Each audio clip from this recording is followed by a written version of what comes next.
오늘 하나님께서 우리에게 주시는 말씀은 누가복음 6장 20절로 23절 말씀입니다. 누가복음 6장 20절로 23절까지 말씀입니다. 이 계시의 말씀을 봉독할 때 살아계신 하나님의 음성을 들으실 수 있기를 바랍니다. 예수께서 눈을 들어 제자들을 보시고 이르시되 너희 가난한 자는 복이 있나니 하나님의 나라가 너희 것임이요 지금 줄인 자는 복이 있나니 너희가 배부름을 얻을 것임이요 지금 우는 자는 복이 있나니 너희가 웃을 것임이요 인자로 말미암아 사람들이 너희를 미워하며 멀리하고 욕하고 너희 이름을 악하다 하여 버릴 때에는 너희에게 복이 있도다. 그날에 기뻐하고 뛰놀라. 하늘에서 너희 상이 큼이라. 그들의 조상들이 선지자들에게 이와 같이 하였느니라. 아멘. 종종 예수님을 믿다가 교회에 나오지 않게 된 그런 사연을 들을 때가 있습니다. 여러 이유들이 있습니다만은 그 중에서 가장 많이 듣게 되는 이야기가 있습니다. 그것은 바로 하나님에 대하여 실망했다라고 하는 그런 이야기였습니다. 왜 하나님께서는 내가 어렸을 때 나의 어머니를 데리고 가셨는가? 누구보다도 내가 아버지를 필요로 할 때 왜 하나님은 나의 아버지를 데리고 가셨는가? 예수님은 그렇게도 잘 믿고 헌신적이고 교회 봉사도 많이 하던 나의 아내를 왜 병에서 노인받게 하지 아니하시고 그렇게 데려가셨는가? 내가 가장 힘들 때 그토록 하나님께 간절히 기도했을 때 왜 하나님은 나의 기도를 들어주시지 않았는가? 하나님에게 거부당한 것 같은 그 경험이 하나의 상처가 되어서 하나님을 떠난 경우들이 상당히 많았습니다. 목회를 하면서 비슷한 경험들을 저도 많이 합니다. 또 그런 일이 일어나는 것을 또한 자주 보곤 합니다. 그럴 때마다 목회자도 힘이 빠질 때가 있습니다. 특별히 그런 힘든 일을 당할 때 당사자들은 하나님이 나의 편이 아니다라고 하는 그런 생각을 하곤 합니다. 우리가 예수를 믿을 때 신앙의 초보자로서 적어도 이런 생각과 기대를 하면서 신앙생활을 시작하곤 합니다. 예수님을 믿으면 뭔가 큰 혜택이 있겠지. 예수님을 믿으면 뭔가 복을 받을 수 있겠지. 또 예수님을 믿으면, 하나님을 믿으면 하나님이 나의 편이 되어주셔서 내가 기도하면 다 들어주시겠지. 또 어려운 일이 없도록 그렇게 다 막아주시겠지 라는 생각을 합니다. 아니, 하나님께서 특별히 나에게 잘 해주시지는 않더라도 내가 예수를 잘 믿으면 그래도 이 땅에서 불이익은 당하지 않도록 지켜주시겠지, 손해보지는 않게 해주시겠지 하는 그런 마음으로 신앙생활을 할 때가 많습니다. 그런데 그러한 기대가 그냥 여지없이 무너지는 경험을 하게 될 때, 그럴 때 우리는 큰 실망을 하게 됩니다. 그러면 이런 결론에 도달하죠. 하나님은 없거나, 하나님은 능력이 없거나, 아니면 하나님은 나에게 관심이 없다. 하나님은 나를 사랑하지 않는다. 그리고 하나님이 나를 배신했으니, 먼저 하나님이 나를 배신했으니 내가 하나님을 배신하는 것도 당연하다. 이런 생각을 하면서 그렇게 하나님을 떠날 때가 있습니다. 물론 그들의 마음이 충분히 이해가 되죠. 하나님을 믿으면 뭔가 좋은 것이 있어야 하지 않겠습니까? 하나님을 믿는다는 것이 안 믿는 것과 그래도 뭔가 이 세상에서 차별이 있어야 되지 않겠는가 하는 생각을 하지 않겠습니까? 믿는 사람과 믿지 않는 사람의 인생이 달라야 그래도 믿을 맛이 나지 않겠는가 하는 것입니다. 그런데 그런 것 같지 않을 때, 그럴 때 우리는 혼란스럽죠. 그리고 우리의 믿음이 흔들릴 때가 있습니다. 오늘 본문은 어쩌면 이런 마음을 가지고 있는 분들에게 비추어 주시는 한 줄기의 빛이 될 수 있을지 모르겠습니다.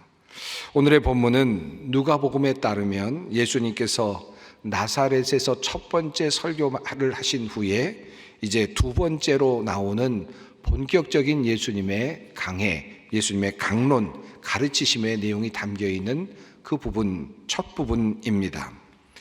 예수님의 평지 설교로 알려져 있는 이 본문의 배경은 이러합니다. 누가복음에 따르면 예수님은 어느 날 기도하러 산으로 올라가셨습니다. 그리고 그 산에서 밤이 새도록 기도를 하셨습니다. 그리고 그곳에서 12명의 제자를 선택하셨습니다. 그리고 그들을 데리고 산에서 평지로 내려오십니다. 누가복음이 전하는 내용을 그림으로 한번 그려보면 예수님께서 산에서 밤이 새도록 기도하실 때 그 옆에 따라가 있었던 몇몇의 일부의 무리들이 있었던 것 같습니다. 그리고 예수님께서는 기도를 마치시고 그들 중에서 12명의 제자를 선택하신 듯 보입니다. 그리고 이제 평지로 내려오시는 거죠. 성경은 이렇게 증언합니다. 예수께서 그들과 함께 내려오사 평지에 서시니 그 제자의 많은 무리와 예수의 말씀도 듣고 병 고침을 받으려고 유대 사방과 예루살렘과 두로와 시돈의 해안으로부터 온 많은 백성도 있더라. 예수께서 제자들과 함께 평지에 내려오셨을 때 12명의 제자들도 있었고 또 그들과 함께하는 무리 제자들도 있었고 또 그들 옆에 있는 많은 백성들이 있었다라고 성경은 증언합니다. 그곳에서 예수님의 말씀도 듣고 또 병고침의 능력도 보고자 하는 그런 사람들이 있었다는 것입니다. 많은 백성들이 몰려들었습니다. 그리고 예수님께서는 그 많은 백성들 앞에서 이제 설교 말씀을 시작하십니다. 예수께서 눈을 들어 제자들을 보시고 이르시되, 그 수많은 사람들의 앞에서 예수님께서 말씀을 하시는데, 그런데 성경은 예수님께서 제자들과 눈을 맞추시면서 말씀을 시작하셨다라고 그렇게 증언합니다. 이 말은 예수님께서 이 말씀을 하실 때 제자들을 향하여 1차적으로 말씀을 하시고 계셨다라는 것을 의미합니다. 이제 막 12명의 제자를 선택하신 다음에 예수님께서는 그 제자들 앞에서 이제 첫 번째 강론을 시작하시는 겁니다. 그러니까 이 말씀을 듣는 대상은 첫 번째로는 12명의 제자들입니다. 물론 그 뒤에 이제 많은 그룹의 또 다른 제자들이 있고 또 많은 백성들이 있습니다. 그 뒤에 있는 많은 백성들은 어쩌면 2차적인 그런 말씀의 대상이라고 할 수 있을 것입니다. 예수님께서는 이런 말씀으로 그의 말씀을 시작하셨습니다. 너희 가난한 자는 복이 있나니 하나님의 나라가 너희 것임이요. 예수님의 관심은 온통 가난한 자에게 쏠려 있었음을 보여주는 말씀입니다. 이미 예수님은 나사렛에서 첫 설교를 하실 때에도 가난한 자에 대해서 이미 말씀을 하셨습니다. 주의 성령이 내게 임하셨으니 이는 가난한 자에게 복음을 전하게 하시려고 라고 말씀을 하시면서 이사야서 61장을 인용하시면서 설교 말씀을 하셨죠. 그리고 이제 두 번째로 예수님은 두 번째 설교를 시작하시는데 이때에도 제일 먼저 가난한 자에 대한 언급을 하십니다. 너희 가난한 자는 복이 있나니. 여기서 너희는 1차적으로는 제자들을 의미할 것입니다. 앞선 6장 1절에서 예수님께서 밀밭 사이로 걸어가실 때 제자들이 이삭을 잘라 손으로 비벼서 먹었다라고 하는 그런 이야기가 나옵니다. 주로 가난한 사람들이 길을 가다가 밭을 걸어가면서 이삭을 주어서 먹는 그런 행위들이 있었습니다. 그렇게 제자들이 이삭을 잘라 손으로 비벼서 먹었다는 것입니다. 그들이 배고팠다는 것을 의미합니다. 그들이 가난했다는 것을 의미하기도 합니다. 그러니 너희 가난한 사람들이라는 이 말 속에는 제자들을 향한 그런 예수님의 마음이 담겨 있다고 할 수 있겠습니다. 하지만 이 가난한 자라고 하는 예수님의 말씀 속에는 앞에 놓여 있는 12명의 제자만을 상징하고 또 의미하는 것은 아니었을 것입니다. 그곳에 몰려온 수많은 사람들이 왜 예수님 앞으로 나왔겠습니까? 부자들, 잘 사는 사람들, 여유로운 사람들은 아마도 예수님 앞에 나올 이유가 없었겠죠. 그들은 좋은 집에서 잠을 잘 자고 호화로운 음식을 먹으면서 즐거운 생활을 하고 있었을 것입니다. 그런데 그들 중에 어떤 사람들은 그 백성들 중에 어떤 사람들은 예수님께 나와야 할 그런 마음이 생겼습니다. 평지에 계시는 예수님께 나와서 그분의 말씀을 듣고 그분의 행하시는 모습을 보고자 했던 사람들이었습니다. 그 광야로 나왔던, 그 평지로 나왔던 사람들은 무엇인가 부족함이 있어서 예수님께 나왔겠죠. 살 소망이 없어서, 배가 고파서, 병이 들어서, 귀신이 들어서 이런저런 이유로 예수님 앞으로 나왔을 것입니다. 그러므로 너희 가난한 자라고 하는 이 말씀은 이런 모든 상황에 있는 여러 사람들을 의미한다고 할 수 있습니다. 경제적으로 가난하고, 그리고 무언가 부족해서 가난하고, 병들어서 가난하고, 그리고 귀신 들려서 가난합니다. 무언가 핍절된 상태, 그 상태로 살아가는 모든 사람들을 가리켜서 너희 가난한 자라고 예수님께서는 말씀하십니다. 이 가난의 상태를 예수님께서는 조금 더 풀어서 이렇게 말씀을 하십니다. 지금 줄인 자는 복이 있나니 너희가 배부름을 얻을 것임이요, 지금 우는 자는 복이 있나니 너희가 웃을 것임이요. 줄이다라는 의미는 물론 1차적으로 배가 줄인 것, 육체적인 굶주림이 첫 번째 의미겠습니다마는 줄인 데에는 여러 가지 의미가 또한 상존합니다. 영적으로 줄일 수도 있고요, 감정적으로 줄일 수도 있고요, 여러 가지 관점에서, 관계 관점에서 줄일 수도 있죠. 여러 가지 관점에서 줄인 자라고 그렇게 표현할 수 있을 것입니다. 그런데 이 본문 속에 매우 흥미로운 한 단어가 등장을 합니다. 그 단어는 바로 지금이라고 하는, 헬라어로는 눈이라고 하는 단어입니다. 누가복음은 다른 복음서와는 달리 이 단어를 이곳에 특별하게 사용하고 있습니다. 지금 줄인 자는, 지금 우는 자는 이라고 이렇게 표현하고 있습니다. 여기서 지금이라고 하는 그 말의 의미는 무엇일까요? 현재라는 뜻인데 1차적으로는 예수님의 말씀을 듣고 있는 그 당시의 현재, 지금을 의미할 수 있겠죠. 예수님께서 말씀을 하시던 2000여 년 전 어느 그 마을 평지에 있었던 수많은 군중들, 바로 그 사람들이 지금 예수님 앞에 있습니다.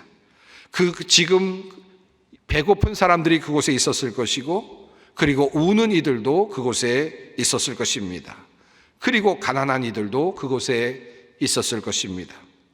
이미 2000년이 지났으니 그 모든 사람들은 다 하나님의 나라에서 평안을 누리고 있겠지만, 그러나 그때 그 지점에 그들은 울고 있었고, 그들은 또 배고파하고 있었고, 그들은 핍절된 상태로 살아가고 있었습니다. 1차적으로 그러므로 지금이라는 말은 그 당시의 지금을 의미할 수 있을 것입니다.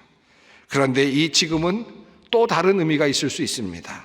오늘 이 말씀을 읽고 듣고 있는 모든 사람들이 경험하는 지금입니다. 2024년 11월의 마지막 주일인 24일, 바로 오늘 지금 가난한 자, 지금 줄이고 있는 자, 지금 배고파하고 있는 자, 지금 울고 있는 자, 바로 이 자리에 있는 사람, 바로 나, 바로 너일 수 있습니다. 예수님의 우선적인 관심사는 가난한 사람들이고, 그런데 그냥 가난한 사람들이 아니라 지금 가난한 사람들, 지금 울고 있는 사람들, 그리고 지금 배고파하고 있는 사람들입니다. 예수님께서 이 말씀을 먼저 하신 이유가 무엇일까요?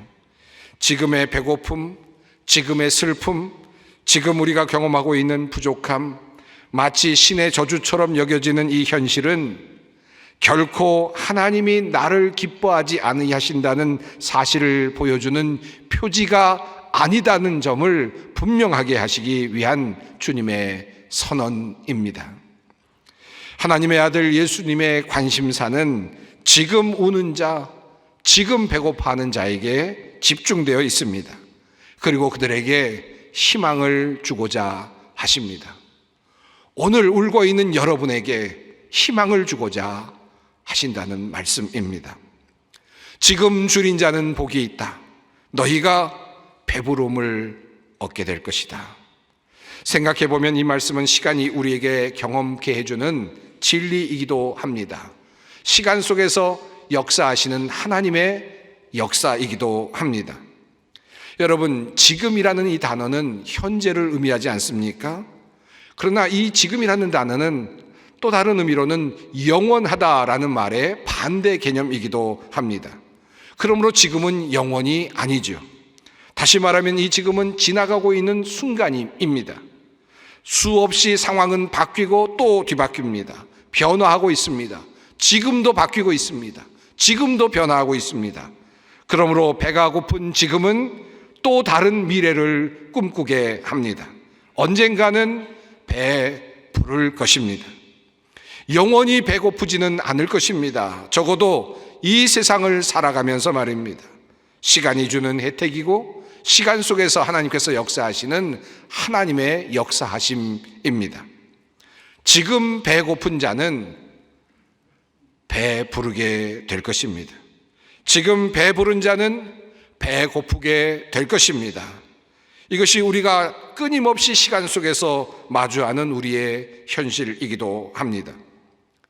그러므로 예수님의 이 말씀은 배고픔이 왔을 때, 슬픔이 왔을 때, 지금 슬플 때 도리어 이제 지금 이것이 와 있으니 이제 다른 것이 올 것이라고 하는 믿음을 가질 것을 주님께서는 우리에게 말씀하고 계시는 겁니다. 배고픔이 왔을 때 이 배고픔이 잠시 나에게 와 있다는 사실을 기억하라는 것입니다. 영원히 배고프지 않을 것임을 믿으라는 것입니다. 사실 우리의 두려움은 이것입니다. 배고플 때, 슬플 때 이것이 영원할 것 같은 그런 두려움에 빠질 때가 있죠. 영원히 벗어나지 못할 것 같은 그런 생각에 잠길 때가 있습니다. 그러나 지금은 결코 영원이 아닙니다. 지금은 지나가는 현재입니다. 상황은 바뀔 것이고, 그리고 배고픈 자는 배부르게 될 것이며 배부른 자는 배 고플 것입니다. 이것이 바로 우리가 살아가는 삶의 현실입니다. 우리가 종종 부르는 찬송 중에 이런 가사의 찬송이 있습니다. 어두움 후에 빛이 오며 바람 분 후에 잔잔하고 소나기 후에 햇빛 나며 수고한 후에 쉼이 있네. 연약함 후에 강건하며 애통한 후에 위로받고 눈물 난 후에 웃음 있고 씨 뿌린 후에 추수하네. 괴로움 후에 평안 있고 슬퍼한 후에 기쁨 있고 멀어진 후에 가까우며 고독함 후에 친구 있네. 고생한 후에 기쁨 있고 십자가 후에 영광 있고 죽음 온 후에 영생하니 이러한 도가 진리로다. 사랑하는 성도 여러분, 어둠 속에 있습니까? 지금 이제 곧 빛이 이를 것입니다. 바람이 불고 있습니까? 지금 잔잔하게 될 것입니다. 소나기를 맞고 있습니까? 지금 햇빛을 보게 될 것입니다. 하나님께서 그렇게 하실 것입니다. 이것을 믿으시기 바랍니다. 앞서 지금에 대한 두 가지 해석의 말씀을 드렸는데 나머지 한 가지 또 다른 지금의 의미를 생각해 보아야 하겠습니다. 예수님께서 말씀하시는 지금은 2000년 전 당시 예수님께서 말씀하시던 바로 그 시간의 현재일 수도 있지만 2000년 후에 지금 바로 오늘 우리가 이 말씀을 듣고 배우는 바로 이 지금일 수도 있죠. 그런데 이 지금은 또 한편으로는 우리가 살아가고 있는 이 땅에서의 전체의 삶일 수도 있습니다. 다시 말해서 이 땅에서 살아가는 동안 평생 동안 가난할 수도 있다라는 뜻이고, 또 평생 동안 배고픔을 경험하며 살 수도 있다라는 뜻이고, 또 평생 동안 울면서 고통스러운 삶을 살 수도 있다라고 하는 말씀입니다. 예수님은 자신의 제자들이 바로 이런 삶을 살다가 죽게 될 것을 이미 예견하고 보셨습니다. 그래서 주님께서는 이렇게 말씀하시죠.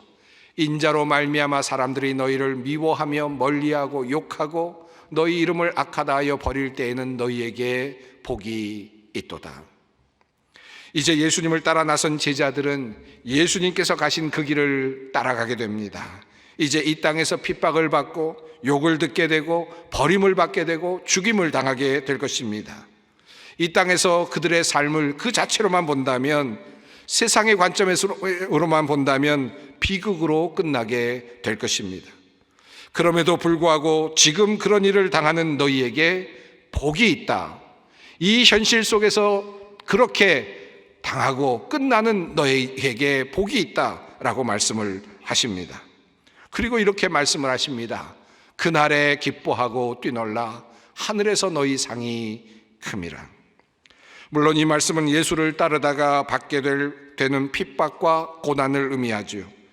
그런데 도리어 고난과 핍박을 받고 그 순교의 자리에 설 때 도리어 기뻐하라고 뛰놀라고 그렇게 말씀하십니다. 왜냐하면 영원한 하나님의 나라에서 상이 있을 것이기 때문입니다. 다시 말해 지금 오늘의 현실에서 이 생의 삶에서 고난을 당하고 어려움을 당하고 가난하게 되고 배고프게 되고 울며 고통 속에서 살아간 사람은 하늘에서 걸맞는 보상을 받게 될 것이다 라고 하는 약속입니다. 여기서 사용된 이 상이라는 단어는 미스도스라는 단어가 사용이 됩니다. 보상이라는 단어 의미, 그리고 또 심판이라는 의미도 함께 가지고 있는 말입니다. 다시 말해서 모든 것을 공평하게 하시는 하나님의 그 보상이 하나님의 나라에서 주어질 것이다 라고 하는 말씀입니다. 이것은 1차적으로 복음을 위해서 박해를 받는 제자들을 향한 말씀이며, 동시에 그 뒤에서 말씀을 듣고 있는 모든 백성들을 향하여 주시는 주님의 말씀입니다. 일반 백성들에게 이 주님의 말씀은 너희가 이 땅에서 평생 동안 억울하게 살고 고통 속에서 살게 되고 울면서 지내게 되고 아파하며 지내게 된다고 하여도 실망하지 말아라. 내가 너희들에게 이것을 알려주려고 한다. 너희는 훗날 이것에 대한 보상을 하늘에서 받게 될 것이다 라고 하는 말씀을 주시고자 하시는 것입니다. 그러므로 지금 가난한 사람은 복이 있습니다. 지금 우는 사람도 복이 있습니다. 지금 배고픈 사람도 복이 있습니다. 지금 이유 없이 매를 맞고 힘든 일을 당하며 심지어 죽임을 당할지라도 그 사람도 복이 있습니다. 하늘에서 보상이 있을 것입니다. 그날에 우리는 하나님의 공평과 하나님의 정의와 하나님의 공의를 반드시 보게 될 것입니다. 요한계시록을 보면 우는 자들을 위하여 우리 주님께서 그들의 눈물을 닦아주신다라고 말씀을 하십니다. 바로 그와 같은 일이 하나님의 나라에서 우리가 경험하게 될 일입니다. 그러므로 지금은 결코 영원히 아닙니다. 우리가 지금 앉아서 듣고 있는 이 지금이 결코 영원이 아니고, 또한 한 걸음 더 나아가서 우리가 살아가고 있는 이 생 자체 전체를 통틀어서도 이 지금도 결코 영원이 아닙니다. 주님께서는 이러한 어려움을 당하고 있는 시간에 도리어 우리로 하여금 기뻐하라고 명령하십니다.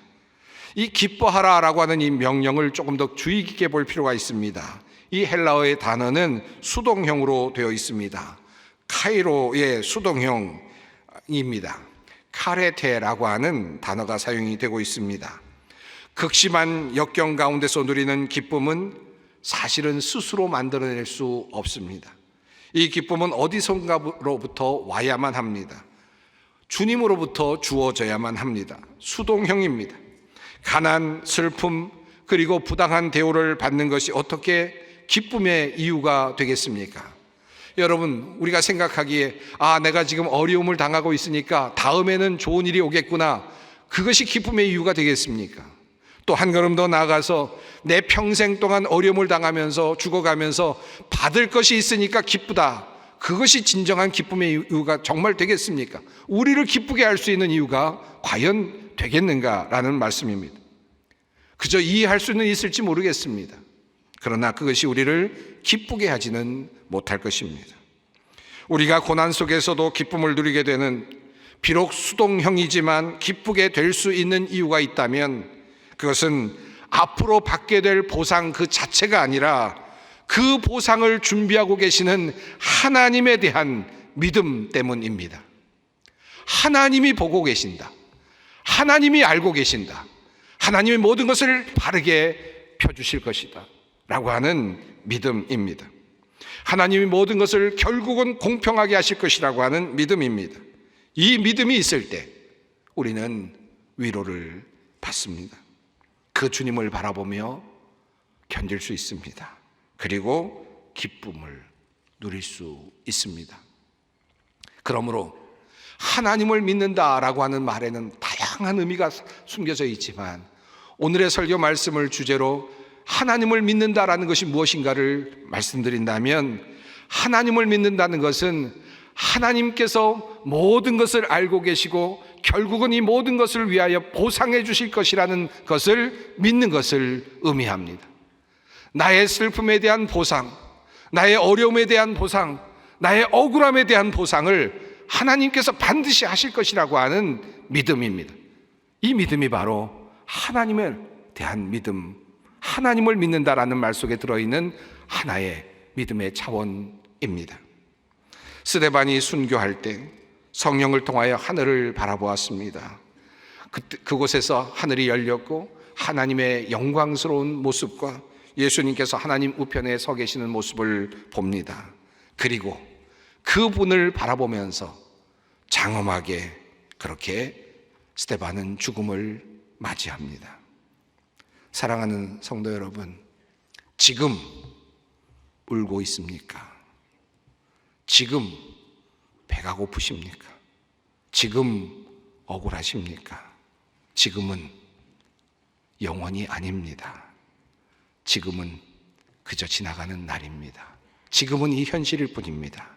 주님께서 새 날을 주실 것입니다.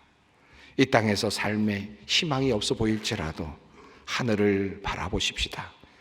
우리를 바라보시면서 응원하고 계시는 그 주님을 바라보고 그 주님을 믿고 그분이 준비하고 있는 상급을 바라보며 힘차게 우리의 삶을 달려가십시다. 그럴 때 우리에게 주시는 하나님의 위로가 있을 것이고 그리고 우리에게 주시는 기쁨이 있을 것입니다. 어떠한 환경에서도 우리는 기쁨을 누리게 될 것입니다. 기도하겠습니다. 사랑과 자비가 풍성하신 하나님, 지금 고통받는 자, 지금 배고픈 사람, 지금 억울한 사람들을 주님께서 긍휼히 여겨주심을 감사합니다. 그러한 우리를 지금도 바라보고 계시며 응원하고 계시는 주님을 찬양합니다. 우리의 눈을 열어주셔서 우리가 하늘의 주님을 바라보게 하시고 하늘의 보상을 기대하게 하옵소서. 믿음으로 위로를 받고 기쁨을 누리게 하여 주시옵소서. 예수님의 이름으로 기도드립니다. 아멘.